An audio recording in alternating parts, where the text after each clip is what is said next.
আৰু এতিয়া যিহেতু জামুৰ ছিজন, জামু বাৰু খাইছে নাই? যদি খাবলৈ বেয়া পায় এনেকৈ চৰবত বনাই হ'লেও খাব। আৰু এইগিলাচ কালি মই বনাইছিলোঁ এওঁৰ কাৰণে, গতিকে অকণমান দেখাই দিছোঁ। কেনেকৈ বনাইছোঁ কি কথা দেখুওৱা নহ'লে, পিছত বাৰু দেখাম। যোনে যোনে জামু খাবলৈ বেয়া পায় এনেকৈ চৰবত কৰিয়ে খাই চাবচোন। ইচ্ছা কৰিলে ইয়াত অকণ নেমু ব্যৱহাৰ কৰিব পাৰে। আৰু এইফালে এগিলাচ মই লাচ্ছিও বনাই লৈছোঁ। অকণমান দেখাই দিছোঁ, এয়া যোৱাকালি আবেলিহে। আৰু ব'লক আজিৰ দিনটো মাজলৈ যাওঁ। Hello' everyone, welcome back to my another blog. আজি হৈছে সোমবাৰ আৰু এতিয়া বাজি গৈছে আবেলি 6টা। এয়া মই এখন ভাজি কৰি নমাই লৈছোঁ। আৰু ব'লক এইফালে লৈছোঁ মাগুৰ মাছ। যোৱাকালি খাইছিলোঁ, অলপ থাকি গ'ল, সেইখিনিও বোলো আজি খাই পেলাওঁ।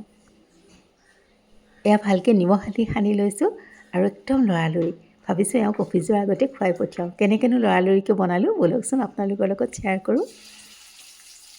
আৰু ব'লক প্ৰথমতে মাছখিনি ধুনীয়াকৈ ভাজি লওঁ। ৰাতিপুৱা ব্ৰেকফাষ্টৰ সময়ত আকৌ ভাত বনাবলৈ যে একদম এলাহ লাগি যায়গৈ, মানে বিৰাট লৰালৰি লাগে। আৰু এয়া গোটেইখিনি মাছ ধুনীয়াকৈ ভাজি দিলোঁ। তাতে দিলোঁ অকণ ক'লা জিৰা ফুটা, একেই মেথড। আজি আকৌ আদা নহৰু কাটিবলৈ নহ'লেই, লৰালৰিৰ কাৰণে অকণমান দালচেনিকে দি পিঁয়াজখিনি ভাজি লৈছোঁ। আৰু দুপাতমান দেখিলোঁ নৰসিংহৰ পাতো আছে, গতিকে দি দিছোঁ তাতো। এই গোন্ধটো বিৰাট ভাল লাগে। বিশেষকৈ কাঠ মাছ এনেকুৱা জাতীয় বস্তুবিলাকত। আৰু লৈ দিছোঁ অকণমান জিৰা, ধনিয়া, হালধি, নিমখ সকলো কুটি পেলাই একেলগে দি দিছোঁ। আৰু সেইখিনি ভজা যোৱাত পাচলিখিনি দি দিছোঁ। একো নাই, পাচলিৰ নামত মই অকণমান গাজৰ আৰু আলুহে ব্যৱহাৰ কৰিছোঁ। আৰু এইবাৰ ইয়াৰ গৰম পানী ঢালি দিছোঁ আৰু ওচৰতে এইটো কুকাৰ দেখিছে নহয়, তাতে বাকি দিছোঁ। আৰু কাঠ মাছবিলাক এনেকৈ কুকাৰত বনাব পাৰি, একদম গলাই পেলালেও মানে বেয়া নহয়। আমি অসুখীয়া মানুহকতো একে গলাই পেলাইয়ে এনেকৈ খুৱাওঁ।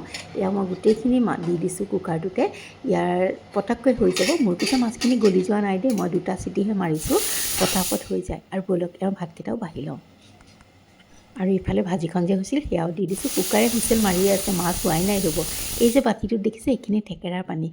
গৰমত যদি আপোনালোকৰ পেটত গৰম সোমায় এনেকৈ থেকেৰা পানী খাবচোন, মানে গৰমটো ওলাই যায়। জানেই চাগে সকলোৱে, তথাপিতো অকণমান দিছোঁ কাৰণে দেখাই দিছোঁ। আৰু পটাপট ব'লক ভাতকেইটা এওঁক খুৱাই লওঁ, খুৱাই পেলাই পঠিয়াই লওঁ। আৰু ৰ'ব পানী গিলাচো দি দিওঁ। সেই চোফাখন তেওঁ বহিয়ে আছে, দেখুৱাহে নহ'লে, কাপোৰ কানি পিন্ধি। অকণমান দেৰি হ'ল আৰু তথাপিতো মাছকণ বোলো খাই যাওঁ। আৰু ভাত দিয়াৰ পাছত মাছৰ আঞ্জাখন এয়া মই কাঢ়ি থ'লোঁ। সেইফালে এয়া খাই আছে, ভালকৈ দেখুৱাই নাই বাৰু। আৰু এয়া যাবলৈ ওলাইছে, এওঁক পঠিয়াই মেলি লওঁ। আৰু যোৱাকালি এইখিনিত মানে অকণ গৰম সোমালে, গাটো আজি অকণমান বেয়া। আৰু তেন্তে আজিলৈ আহোঁ।